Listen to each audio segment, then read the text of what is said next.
this episode, we spoke of sacred time, so we're going to speak now of sacred spaces, the sacred altars, and your home altars. The Catholic Underground starts right now.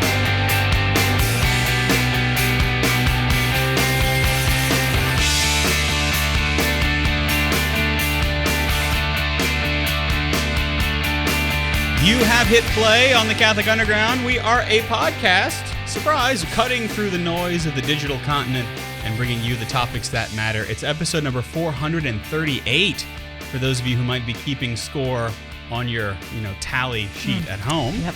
I'm Father Chris Decker. I'm a priest of the Diocese of Baton Rouge in Louisiana, and joining us also in Louisiana, Kathleen Lee. That is where I am. Yeah, presently here. Yep. Mm-hmm. And you're a teacher. I am. Yeah. We go over to Olivia Gulino. You're a teacher. Yes. You are a human being. Okay.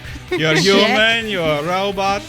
Let's go up to the Jeff Star 1 near-Earth orbit satellite, which is orbiting its merry way across the outer orbit, I guess. Yeah. There we Jeff. are. And I'm just a student of life, so everybody's happy. Jeff learns every day. I do. Yeah, he does.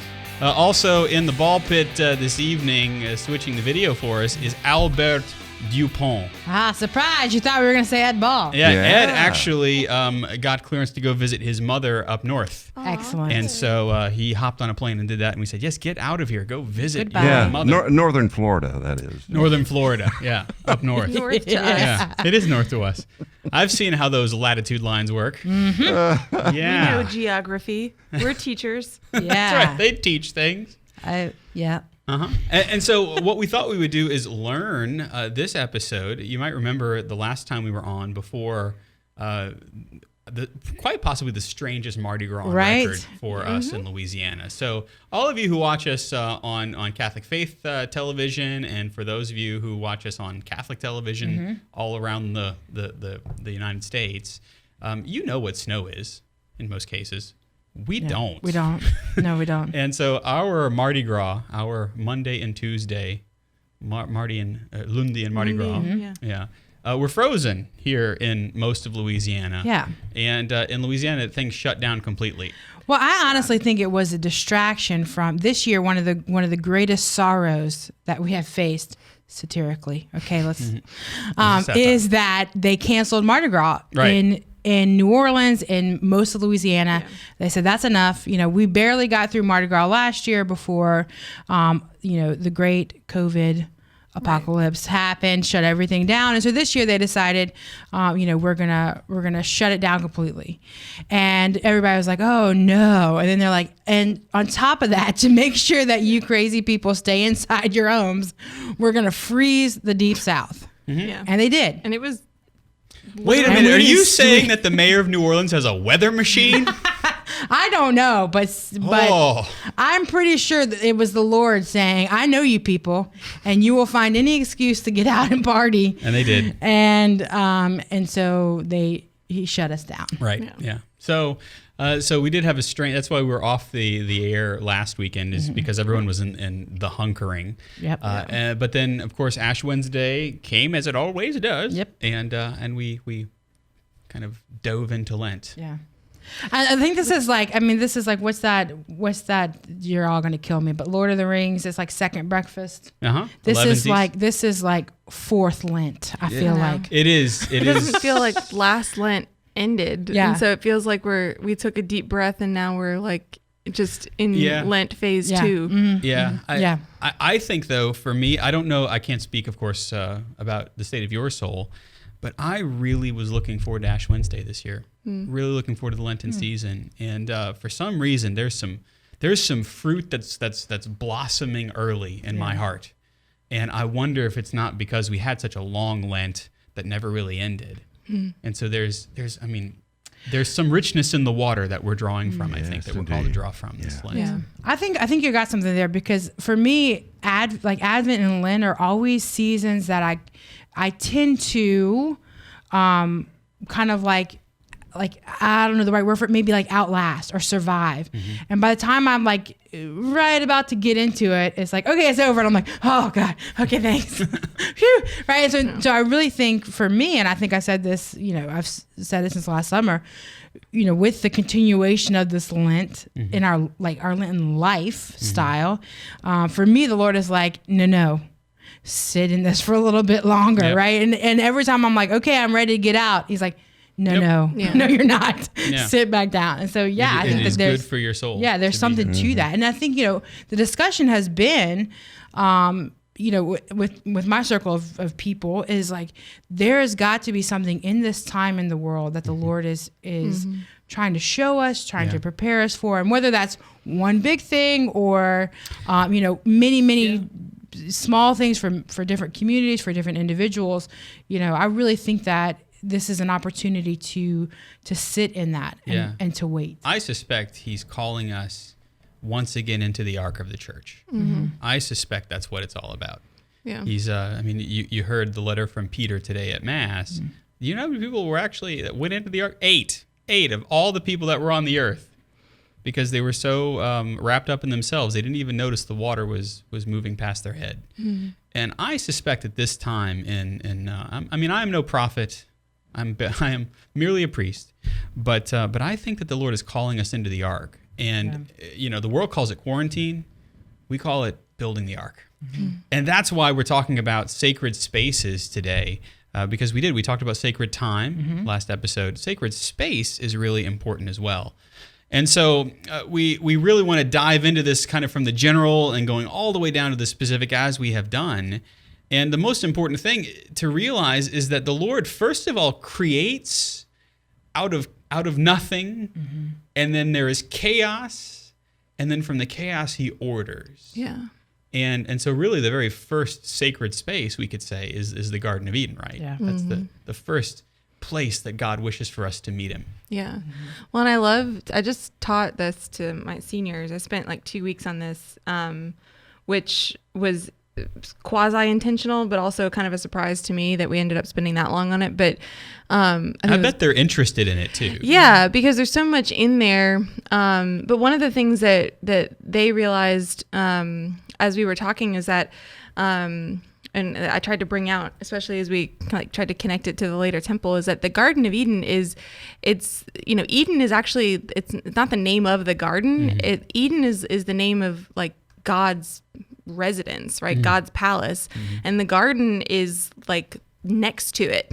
So the Garden of Eden is so close to where God lives, so to speak, that it's, it's like your garden outside your house, right? Yeah. It's that close. Yeah. So the Garden of Eden is like heaven and earth meeting. Right, that's how close Adam and Eve are to God, and so close that we even hear about how. And we actually hear about it. It's kind of funny, like after the fall, like they recognize the sound of God's footsteps because He's walking in the garden looking for them. Right. But they only know what that sounds like because they've heard it before, because they go walking with God in the garden. So there's that intimacy with God, that space that He's created for them in His garden, that He's set up for them. Yeah. It's made for communion. Yeah, it's made not just so that they have a nice place and like you stay there, I'll stay here, and like, we'll see each other on high holidays. But it's made so that they can commune together and like every day, regularly. Yeah. Yeah. And so if you look at things like that would kind of go down through salvation history, certainly the covenants are meeting places, right? And they almost all of them have a space that's set aside. In fact, I always tell my parishioners, like, pay attention when somebody erects an altar. In the Old Testament. Yeah. It's as if to say it's here at this place, not just this thing happened, but this is a touch point. This is a place where heaven meets earth. Yeah. Well, and I love the covenants too, because they're so different than what we would think or how we would think someone would act, especially because, you have a covenant that's set up, and then there's certain kind of there's two sides, behaviors that God and the people are supposed to keep to in order to keep the covenant, right? And God's always going to be faithful to the covenant, but it's the Israelites that have the problem. That's why you split the animal in half, Kathleen, and God walks through and then you walk through. Right, so good. Don't think of your French bulldog at this time. It's usually birds. It's usually birds. It's usually the birds. It's usually birds. But it's usually the Israelites that mess up. And so then we have a renewal of the covenant. We have a different covenant later on. And so God is kind of staking a new claim. He's reclaiming the covenant. But instead of, we think of our relationships like if you have a friendship or a relationship with someone and they've broken your heart or they've betrayed your trust or something, you might renew that friendship or that relationship, but you put some distance, right? You don't go back into that relationship and draw closer. But that's exactly what God does, right? Like every single covenant, and there's 7 of them, right? The last one being the covenant that Jesus comes to enact.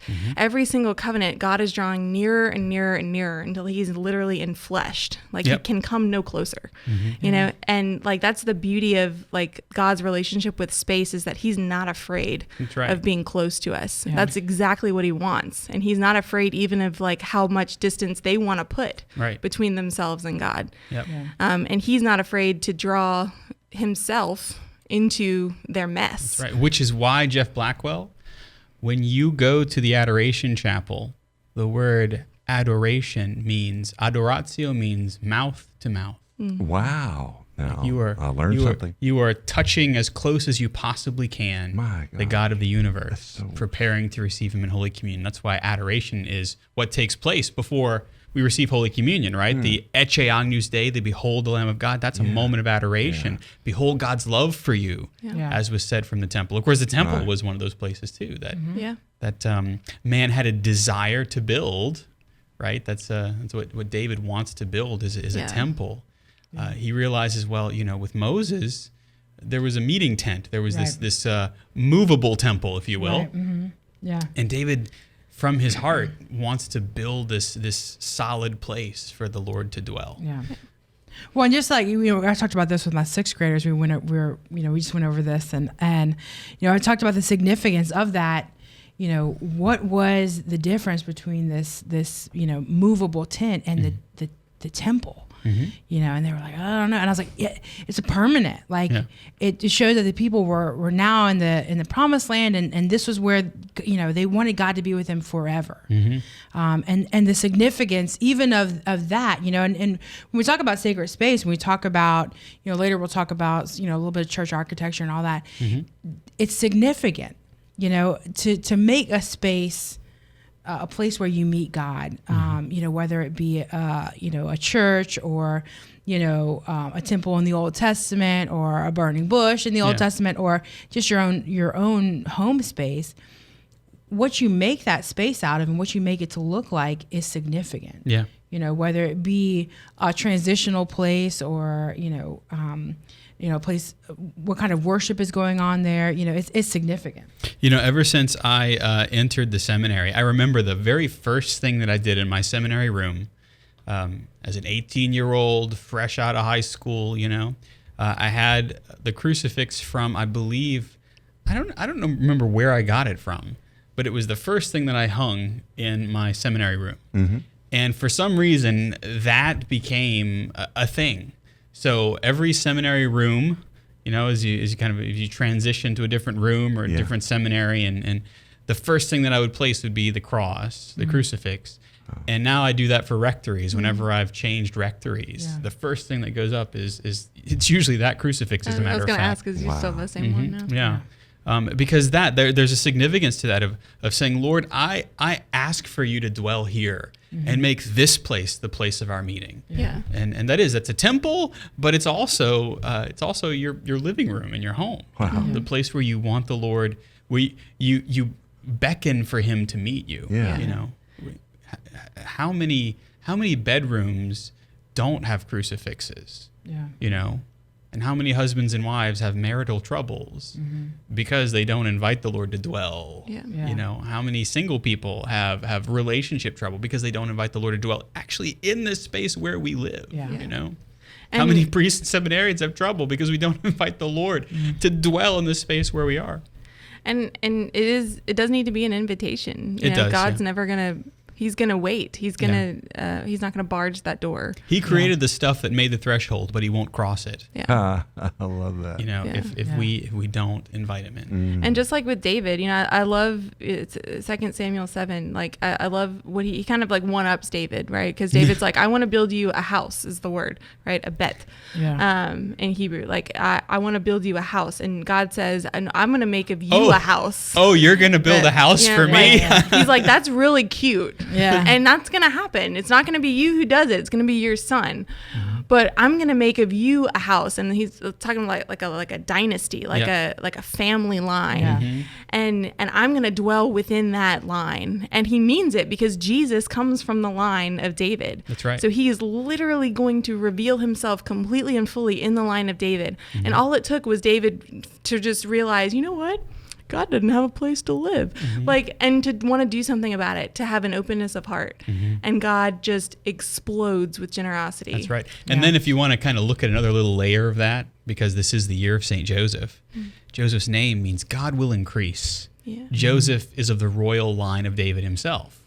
That's how Jesus, of course, is in the line of David, because his dad is, right? Yeah. And so the very name of Joseph means God will increase. Well, how is he going to increase this dynasty, increase this line? The Messiah is to be born of Mary, also of the royal house, and Joseph. Yeah. Is your mind blown there, Jeff? Yeah. I got to pick up the little pieces on the floor. That's good. That's right.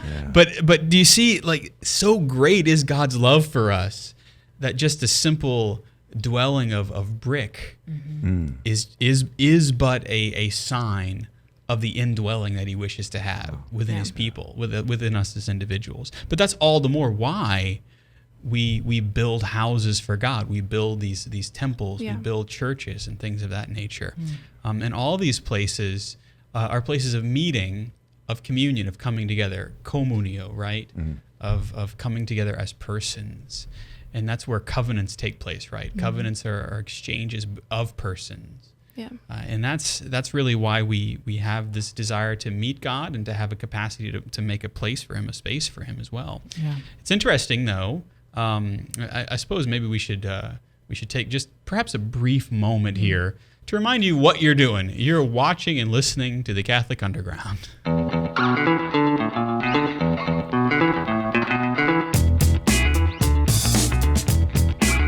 That's right. We're the Catholic Underground. I'm Father Chris, joined by Kathleen and Olivia and Jeff and Albert and you, as a matter of fact. Hello. You. Hi. You're here.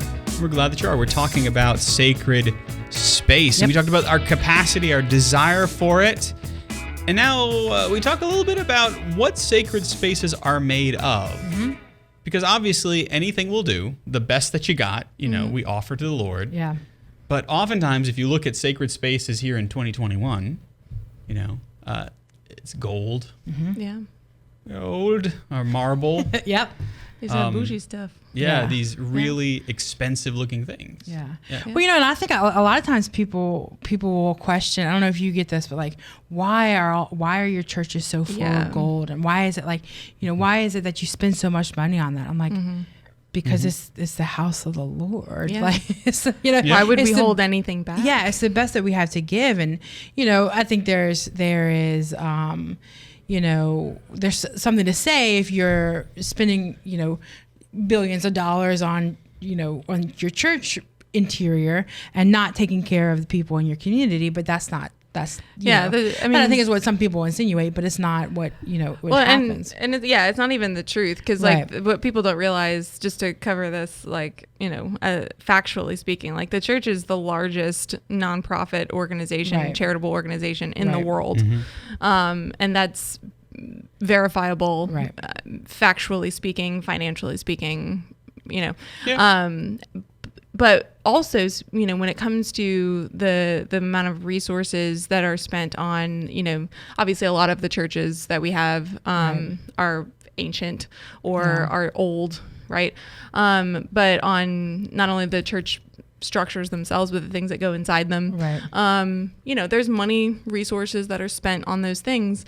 I think it comes down to priorities, right? Like, we don't hold back anything from God. And I think too, it's important to realize that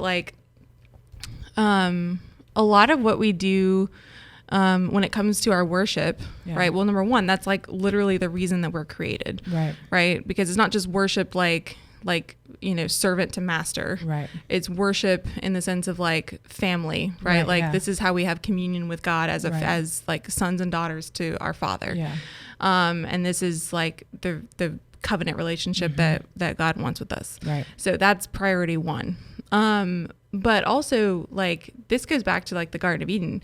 Like, we hear in Genesis that the Garden of Eden was laden with gold. There's precious stones, like, everywhere. And this is no ordinary garden, right? Because I don't got onyx just sitting in my garden. Yeah, for real. Right? Not typically. No. Not that I've found. I found some bottle caps, but, nothing else. But then, think about, like, Solomon's temple. Solomon's temple was, like, crusted in gold. Like there was not a single surface in Solomon's temple that was not completely laden in gold. Yeah. And again, the reason is because it's supposed to draw us out of this world into the house of God, the mind of God, into the heart of God, so that we are reminded, at least mentally, but existentially, that's what we're doing in our worship, right? We are communing with God. It's where heaven and earth are meeting, and that's literally what's happening in the Mass, right? And so our churches, the physical structures help us to do that, but it's not going to happen if it's plywood and cardboard and like prefab. You know what I mean? Right. Yeah. So, for example, like Santa Maria in Trastevere in Rome is a good example. Go ahead, Kathleen. Yeah, sure, that one. That's literally my favorite. No, I've never been there. In the world. Yeah. Well, we do have a picture. If we want to go to the laptop feed, I think we can show it to you. If you're listening to us on the podcast, nope, laptop feed is frozen, so never mind. So yeah, we do. It's in the earlier parts. Of the these beautiful churches that have gold and mosaic and whatnot. Yeah. That's not to showcase our artistry. Sure. Right. It's to showcase our desire for God. Yeah. Well, it's what is beautiful. What is true. When you go and you see. I mean, it doesn't even have to be. The majority of us have at some point in our life walked into a beautiful sanctuary and gone, wow. Mm-hmm. But it doesn't even have, when you talk about what beauty is and how inspiring beauty is, it doesn't even have to be of a religious nature. You see a beautiful piece of art, and it's like, oh, it's moving. It's, it's awe-inspiring. You realize that there is something, this is something out of the ordinary from your everyday existence, where we just kind of plod along and then we're, face to face with, a Michelangelo or, a Sistine Chapel or something like that. And you just go, wow. Yeah. Mm-hmm. And so the idea that beauty is what inspires us, and that beauty, and I'm gonna take a little, this is my humble opinion. Go for it. Not all art and what we consider to be art is beautiful, in my opinion. Mm. And it's those inspiring pieces where you're just like, that is true beauty. Mm-hmm. Just because we call something art doesn't mean that it's beautiful. Just saying. Well, but, I think, I think you're right. I mean, I'm teaching a class on theology through art this semester, and we spent a few weeks on aesthetics, like the study of beauty and what beauty is and art's relationship to beauty. And that was one thing that we talked about, was like, is all art beautiful? Because if beauty is a transcendental, it's something that we can say of God, right? God, there's four transcendentals: unity, goodness, truth, and beauty. And those are like the divine, right? If you want to like say those things of God, right. Not all, made things, made works of art are going to point to God. Right. They might have some elements of like proportion or harmony, right, or balance or whatever, some elements, some aesthetic elements, right? So they might have some elements of beauty, but do they lead you to beauty itself? Right. Do they lead you to hope, right? Like Dostoevsky says, like, beauty will save the world. Mm-hmm. Not all pieces of art are going to inspire that hope that will save, Right, exactly. And that's why if you think about the way that typically church architecture is oriented, is it's vertical. Yeah. Like the language that it speaks. I often tell people that it's important that as you're considering building your parish church or even constructing your sacred space at home, that you have some of these transcendental ideas that height is important, Yeah. not just because it shows how amazing you are and being able to stack Yeah. things up, but because you're reaching, right? Yeah. The church itself is a reaching upward into heaven, Yeah. while God himself is desiring to come down to us. Yeah. You know, Yeah, church architecture is, I like nerd out about it. So like, I remember a really good friend of mine, Rock, talks about this and talks about the idea that, you know, the outside of a church, you know, it's just so beautiful the way that it's designed. And think about it next time you probably do this, like your eyes go upwards without even thinking about it, because in a well-designed church, that's what it's meant to be. But he speaks about the idea that the outside of a church is very like straight lines and very strong and very, in a sense, you know, very masculine, you know, and you know, almost like protective, you know. Yeah. And then when you walk into the inside, it's soft and warm and like curved, you know, curved, but it also draws you in and draws you up, you know. And I will never ever look at church architecture the same again. Yep. And when you have a beautiful, you know, beautiful cathedral, beautiful church, it really does. Yeah. You know, even though there may be a lot of things to look at, and you might think that might, you know, be distracting, it isn't. Like, it's just, it just like draws you into the point where you're like, yeah. Yep. Well, and that, I love that, because you don't have to know, like what you just said, you don't have to know anything about like what St. Augustine says, Right. or like, you don't have to know anything about like theology of the body, or, you know, anything that you consider to be like formally theological to understand the truth of what you're saying. Yeah. But you know it when you see it, and Right. you integrate it, and you understand it, and you can live it. That's right. And that's the point of sacred architecture. And even the people who were designing and building these spaces, especially in like the kind of Renaissance Gothic period, Right. they knew that. Yep. And they knew that the people that they were building these spaces for, 99% of them were illiterate Yep. and uneducated. And this was their shot at helping them to understand their faith. Right. right. Because they were coming to church, they were coming to mass, maybe, you know, for their obligation, right? Right. And what they heard at this was the center of their life. It was the center of their town. It was the center of their life. And what they heard in that church and what they saw in that church and experienced in that architecture, that was their understanding of their faith. That's Yeah. right. And so this was their shot to help Right. those people understand. Right. And that is actually true enlightenment, huh? Yeah, When we exactly. go to the light himself, huh? Light from light. All right, well, we've got more. We're going to talk about your sacred spaces coming up. We're the Catholic Underground. Stay right where you are. We'll be right back.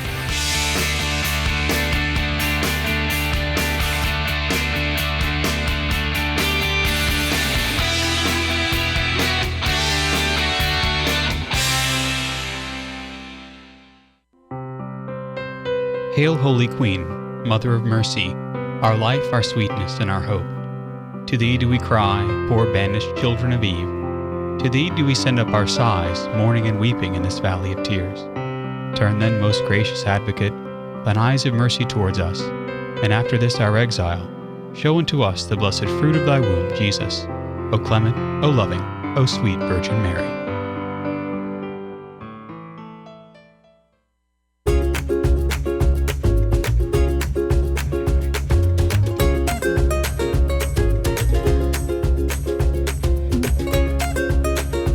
Oh, hi. Didn't see you there. Yeah, you found the Catholic Underground. I'm Father Chris, joined by Kathleen Lee, Olivia Gulino. We've got Jeff Blackwell up on the Jeff Star one. Albert Dupont sits to his right and make sure that the video looks nice. If you're listening to us in the podcast, trust us, it looks great. All right, we've been talking about sacred space this episode. We talked about the need for it, right? Why we do that, and actually why God calls it forth from us, you know. And then, of course, we talked a little bit about architecture to some degree. And yeah, that's right, sacred spaces.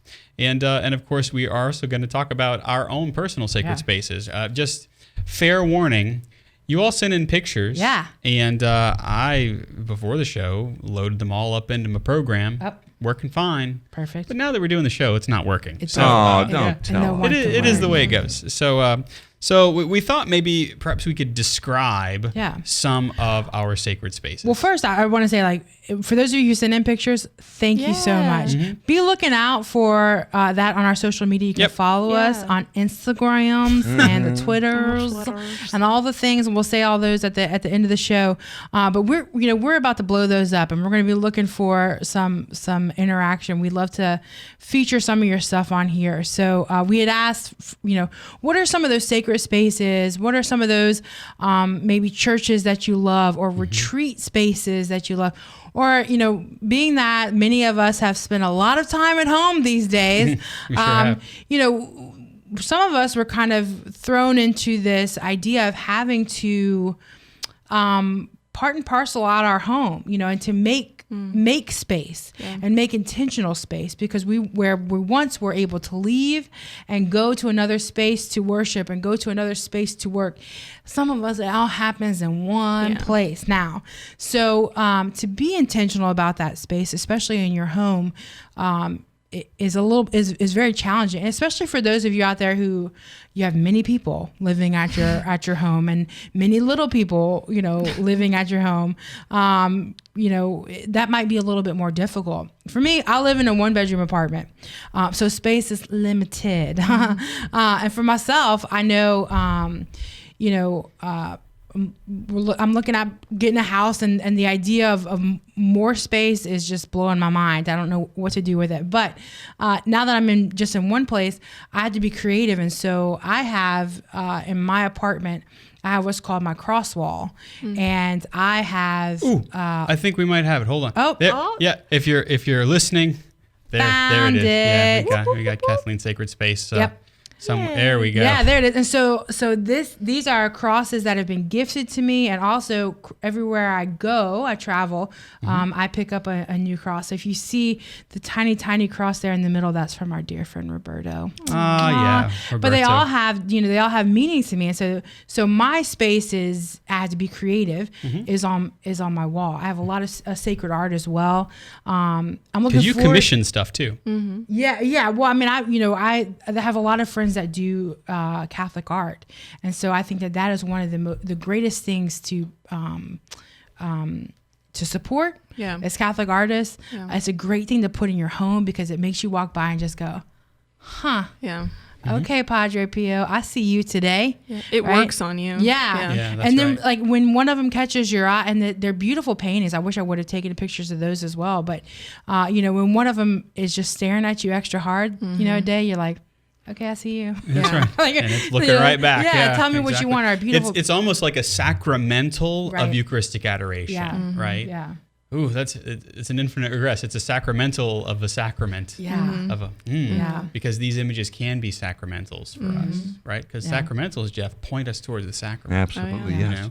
And I've got a quick question, because I always think about, because in fact, you have a beautiful icon that you got for me and my wife when you were in Rome. And but I've got other icons, crucifixes, even pictures of loved ones who have passed on. Sure.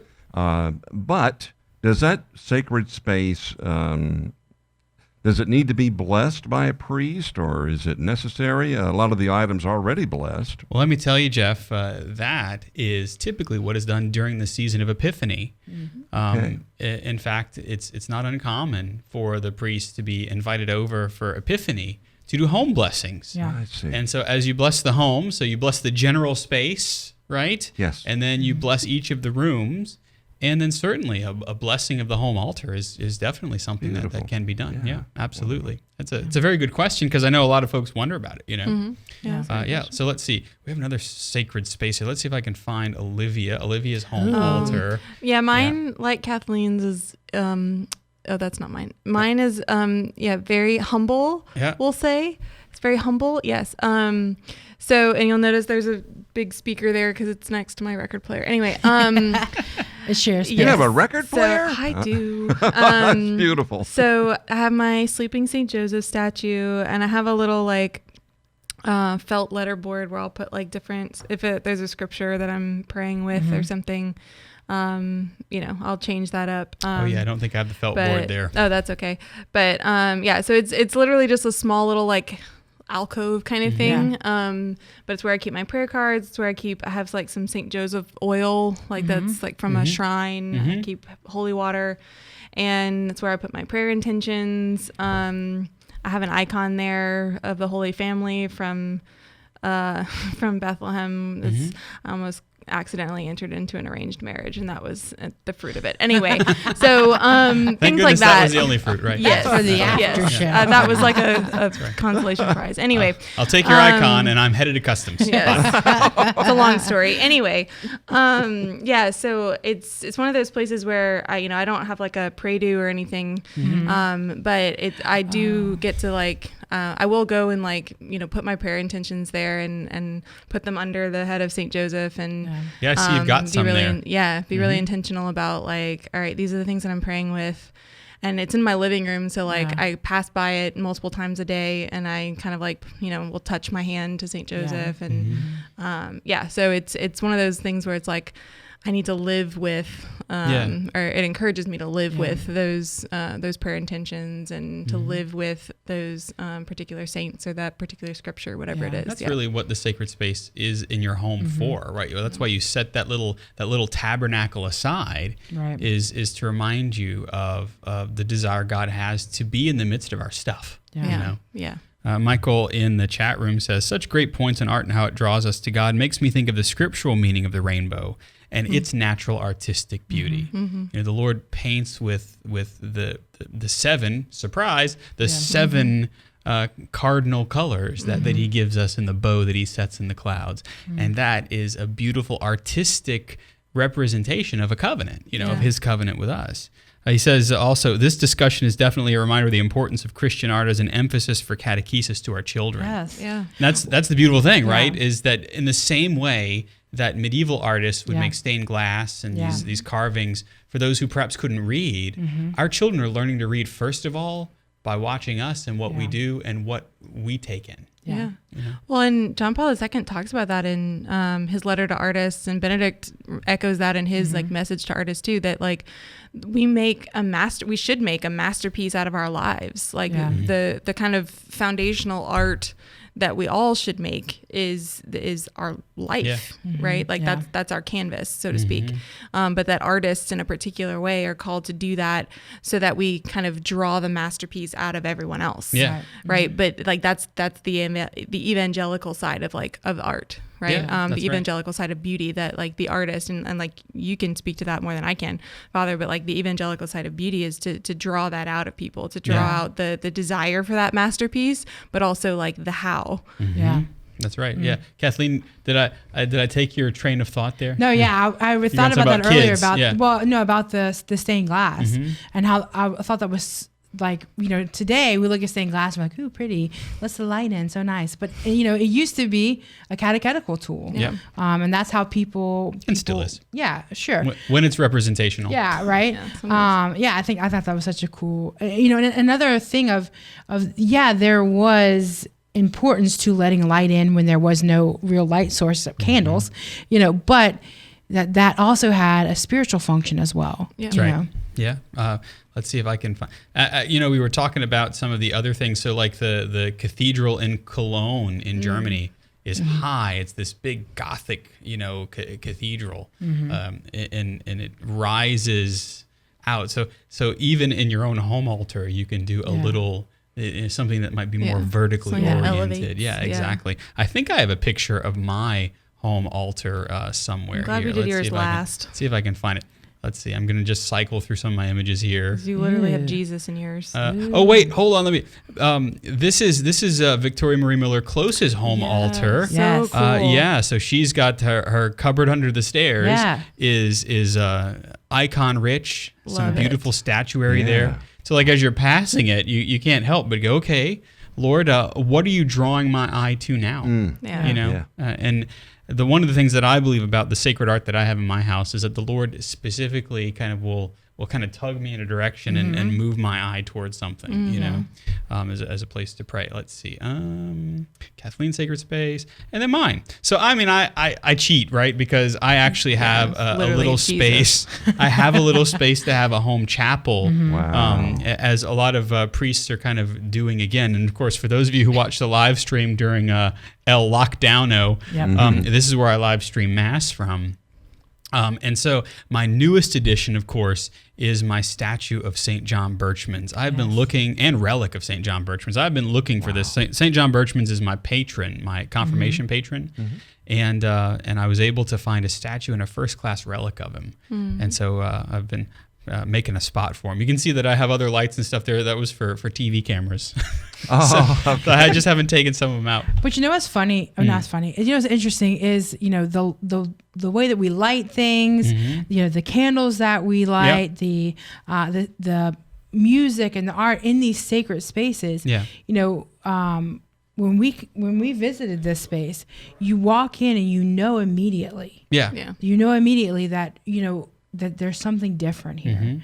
And so, you know, when you walk into a chapel or you walk into a home chapel such as this, it's like you immediately, that's right. You know? You quiet yourself. You recognize that this is something set apart for something different. That's right. You know, and so that should be, even though it may be a little bit more difficult for you in your home, finding space or finding a space where, you know, little peanut butter covered hands can't touch, you know, find that space where you know, your children know, you know, those who visit your house know, okay, this space is something different. You know, this space is where we meet with the Lord. That's right. You know, and they may not know immediately, like, oh, okay, but you know, there is that sense of, okay, this is set apart. That's a good point. And even though as a priest I have this is like this is a little room that used to be like a little copy room, and most of the time when I'm by myself, I leave the door open, so that whenever I'm walking by, I don't have an excuse. In fact, for Lent, I'll tell you, it's not always easy to go and sit in that room for me. And so I drug my easy chair into there. As if to say to myself, all right, Christopher, because I call myself by my Christian name. All right, Christopher, you're gonna, if you like sitting in that comfy chair, well, it's in here now. And so go and be with the Lord. And comfortable with Him, you know, and that sort of thing. So that's been helpful. There's been some fruit from that as well. So you can continue to send in your pictures of your home altar, and we'll feature those on our various social media feeds. And that I know might some of you did, and I didn't get the pictures in time to put them up. That's okay. But it might be something that we do like a rotating segment. That's correct. Awesome. That's not a bad rotating segment as they go. And I just want to offer like an encouragement, because I was thinking about it as I was like taking a picture of mine, and you know, there's like that little creeping voice of like, mine's not that good, you know, my house is small, kind of thing. But like, you know, the voice of comparison. But I was thinking about it as I was like sending it in, you know, before the show. I was thinking about, it's like, you know, my relationship with God is very different than other people's, and so it makes sense that like my home altar, my sacred space, is going to look different. That's right. And so what if mine has a speaker in it and it's got just a bunch of random like collected things and it's kind of haphazard? Well, so is my prayer life. Like it's fine, you know, and it's your sacred space is going to look different too. And that works, you know, that it's where God meets you. So it's going to look how your relationship with God looks, and mazel tov. So just maybe to offer an encouragement. Well, I was thinking like I had to take a picture of my wall. Okay. Like, okay. That tells you the state of my house, because I did not want to take a picture of anything in my house. And when you mentioned the Prado, the kneeler, I was like, oh, I have one of those. A dear friend of mine, a priest friend of mine, made one for me. And I have one. I'm like, oh, and then I remembered it is now hanging some of my clothes up.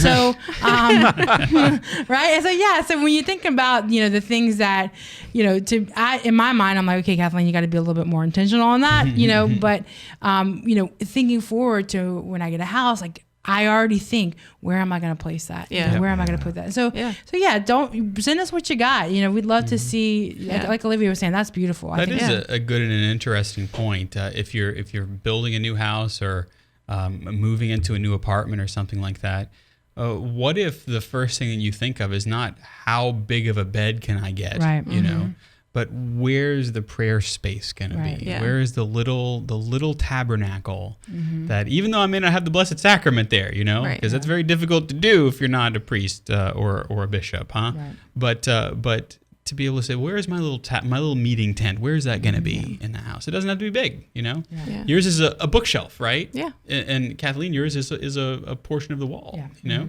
I've been very, very fortunate to have space for a chapel because not every rectory has space for one of those, believe it or not. Right. And so of course, in my last rectory, I kind of literally with my dad, may he rest in peace, we chopped through a closet into a storage room so that there could be a chapel. Wow. Yeah. It was great. Beautiful. That's great. It was our last project together before he went to the eternal chapel. Huh? Yeah, it was. I missed that. I missed that chapel. I missed that rectory too for that. But that's you move on, and your prayer space changes as your prayer life changes, and as your life assignments change, as your life changes. You know. And you know what? A challenge that I just thought about is, for Olivia and I, we're religion teachers, and Father Chris as well. Like, it's easy to kind of make our workspace, a sacred space. But maybe the challenge to you this Lent is, how can you find some sacred space in your workspace? Whether it be just a prayer card, or it maybe for those of you who work for the church, maybe it's getting to the sacred space. I know a lot of us may work right next to a church that we seldom have or make time to visit outside of our obligations. So, not only in our home, but where in our work, do we make space and time for the Lord? It's true. It's very true. Yeah. Well, I think maybe just to kind of dovetail off of this is we go to the segment of the show that isn't our pick of the week, but it kind of is. It's what we like to call the monastery down the block. Wow. Yeah. I am impressed. Yeah. The timing was great. I did not know that was coming, but I was like, okay. Yeah, so now you'll know this convent fairly well because Sister Philomena Marie, Yes. who is one of our dear friends who just made her first vows a couple of years ago now. It's been a year, maybe two. No, it's only been, it was during lockdown. So it was. May. So it was last May. So it hasn't even been a year yet. My goodness. I know, time. My time is all messed up. Yeah. But when you enter into religious life, you really are entering into timelessness. So maybe that's what it is. But anyway, so Sister Philomena Marie is a member of the Marian Sisters of Santa Rosa. And they have a lovely little website. I think she built. That she built. I think I've frozen the computer. Oh, maybe not actually. And so they have a fantastic little blog. And so if you want to find out more about their life and what they do, they're sisters that were erected by the bishop of the diocese of Santa Rosa with a very specific devotion to Our Lady and devotion to praying for priests. And so if you want to see their life, they document it very, very well on their website. And they really kind of cool. They just purchased. There was a one of the giant forest fires in 2017 decimated a lot of the area there. And so the Ursuline sisters had a convent that kind of backs up against one of the schools, and they had a school, but the school had to close and kind of was conglomerated with the school down the hill. And the Ursuline sisters had to leave. They couldn't keep up the property. They had to kind of consolidate and move elsewhere. Well, the Marian Sisters of Santa Rosa purchased that property. And so through the magic of Google, we actually have a little picture of what's going to be their convent. And it's there in Santa Rosa. It's so very California. It's on a hill, and it's overlooking the little high school for one of the Dawson high schools there. Wow. That's perfect And it's closer to the Chancery building where a lot of them work, and to some of the schools and some of their apostolic ministries. Because that's one of the things that the sisters do is they embed themselves within the parish churches and within the catechetical programs in the diocese. Sister Philomena Marie is working in the Chancery at the tribunal. Yeah. Wow. And so she's learning all of the inner workings of the church. Yeah. Like if you want to see all of the warts of the church, Go work. work in the tribunal, and you see all those who are hurting and looking for healing. And so and she writes to me periodically, and I'm sorry, sister, that I don't write back to you as often as I should. I know that I should. I did write her recently, a couple of weeks ago, and she talks about how beautiful. It's difficult work, but it's beautiful work, to be able to work with the bishop and with the vicar general and the tribunal as well. So, so the Marian sisters, they rise at 5 o'clock in the morning. They have a holy hour at 5:45. Breakfast is at 8. Then from 8:30 to noon, they go into their apostolates and their daily duties. They have prayers at noon. Then they have a little time of quiet prayer and spiritual reading at 1. At 2, they have classes, so they continue to learn, especially the novitiate. They continue to learn about their order. They continue to learn about the constitutions that their order is founded on. At 4:15, they have recreation. At 5:15, they chant Vespers together. At 6, they have the Angelus before dinner. They have Compline, which is night prayer. Then at 9, they have the Grand Silence, and 10, Lights Out. Did I miss Mass in there? They also pray. They also go to Mass. Yeah. I don't want to say they don't. Yeah. So Mass is in there somewhere. And the Marian Sisters of Santa Rosa celebrate both the extraordinary form of the Roman Rite and the ordinary form of the Roman Rite. So they're kind of breathing with both of these lungs here in the West. And so it's a beautiful, beautiful order. So maybe that's a monastery down the block that may not be close to you geographically, or maybe it is because Jim, our managing editor, Jim, and his crew in the lab, he lives. He might just literally down the block. Down the block, basically, but through the power of the internet, you're able to kind of to see this place, and if the Lord is asking you to discern the religious life, maybe this is a place that he's calling you to be. I love I love the internet for reasons like this. There are, when you have an order that is active on social media and gives you a rundown of this is I think, religious life is shrouded in a lot of mystery. Yeah. And a lot of people are like, I don't know what happens. They go and they get shut up in the place and then they don't ever come out and nobody ever sees it. And it's like, no, man, look at they're like, it's like an anthill sometimes, right? It's real calm and you don't know what's going on in the front, but you knock that thing and sisters are running all around. But I think that this is such a great opportunity that some of our religious orders are just breaking open social media, making awesome websites. There was a sister on TikTok the other day, and I was like, I want to follow you. I follow her now. We're now TikTok friends. I don't know what that means, but whatever. And she's making, hilarious videos, and she's answering these these silly questions to me because I know the answers. But and she's like, oh yeah, people ask me this all the time. Like, what's under my veil? And she'll say something really, funny. But I think that that's such a great thing, especially for our young people. And I've said this a lot, is like, if we want to be present to our young people, we have to be where our young people are. And if we aren't, someone else will be. Absolutely. That's right. And so, for our religious communities to have a presence on Twitter, on TikTok, which sounds silly, but Facebook, YouTube. I follow the CFRs, Franciscan friars, and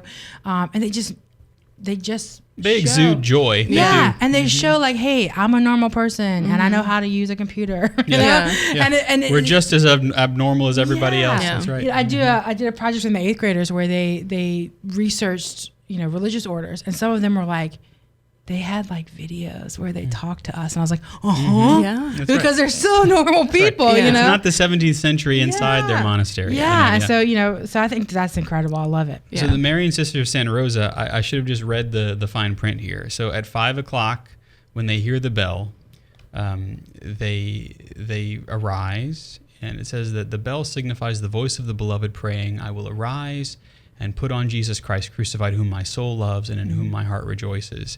At 5:45 in the morning, before my higher brain functions are even thinking about, working, it says, we unite in offering Eucharistic holy hour for priests, our Fatima prayers, period of mental prayer and lauds are prayed in a spirit of adoration and reparation before Jesus in the sacrament of his love. And the holy sacrifice of the Mass follows our renewal and our total consecration to Jesus through Mary. So from 5:45 until 8, effectively, they're praying not only for the world, but also for the priests who minister in it. And so, yeah, I have yet to make a field trip out that way. Father Brent Mayer, who's a great friend of the order, has been champing at the bit to get me to go. I haven't done it yet. He built my Prado. Yeah. He built your Prado. Yeah, there you go. Yeah, so these priests, I tell you. You should go and practice your extraordinary form. I really should. Actually, I need to practice my extraordinary form before I go and celebrate the extraordinary form there. But that's another thing that I'm hoping to do this Lent is to brush up on my Latin a little bit. You know, because it's good. It's good to be able to do these things. I mean, the church is so big and wide and beautiful, and why ought we not to celebrate her in her entirety? Yeah. So MSS or MarianSisters.com is that website for the Marian Sisters of Santa Rosa. They are our monastery down the block. Yes, you know, you can always send us things. So maybe there's a monastery actually down your block. Well, let us know, Backchat at CatholicUnderground.com, or you can comment on any number of our videos on our Facebook page, facebook.com/CatholicUnderground, or you can tweet us. I don't know, I haven't checked the Twitter in a bit, but we're at Cath Underground on Twitter. And so we're trying to kind of revamp and re-engage in our social media presence. Especially Kathleen. Kathleen and Olivia have been getting after it. Yeah, but I also have to realize that people want more than just videos of me. That's true. I'm just like, hey guys, what's up? And I'm like, debatable. maybe I should do some posts. I love videos of Kathleen. We got a merch update. A merch update. The merch is in, and I just have to put the inventory on the website, and then it will be available for shipping. And I think Kathleen and Olivia said they'll take part. They'll help with the shipping as well. Yep. Very Indeed. good. And I think Catholic Radio has a stamps.com account. Hello. All right. So that might help us out there. So if you're looking for them merch, orders. I'll say in the next 2 weeks, look for merch to be available. We'll send out a social media blast for that. The CU Fulfillment Center will be in functioning. full swing. That's right, exactly. That's right. The conveyor belt. It's probably going to be like Lucy and Ethel trying to wrap chocolates. Actually, but only if there's real chocolate. but only if there's real chocolate. We don't have any chocolate logo merchandise. It'll be two teachers after hours trying to do things that involve brain function. Yep. So, It's true. Jeff, since you're here. As always, the Catholic Underground is made possible by viewers, listeners, prayer warriors, and benefactors like you. Become an official Undergrounder today by going to CatholicUnderground.com/donate. And you can also help us out by letting others know about us and to remember to like us and heart us and star us on your platform of choice. And if the podcast service that you use to listen to us has a way of leaving a comment, please do so, and we'd appreciate it if it's a positive comment too. That's true, yeah. If it's positive one, it kind of pushes us up a little higher so that other people can see us, yeah? Our panelists this week have been Kathleen Lee at KLee626 on Instagram. Thanks, Kathleen. Anytime. Olivia Gulino is the.real.omg on Instagram and Twitter. Thank you, Olivia. Thank y'all.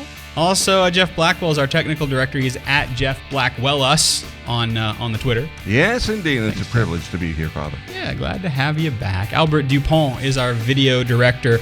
And aren't you at W5 Video? Is that right? Okay, I got it right. Yeah, on Instagram and Twitter and all this stuff.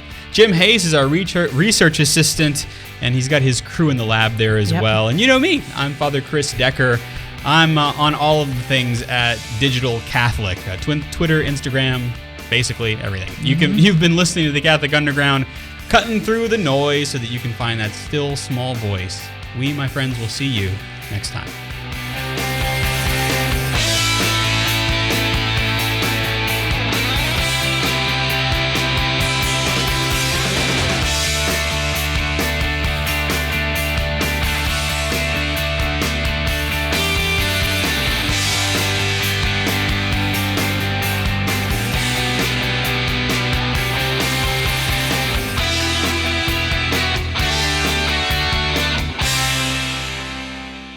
From the Catholic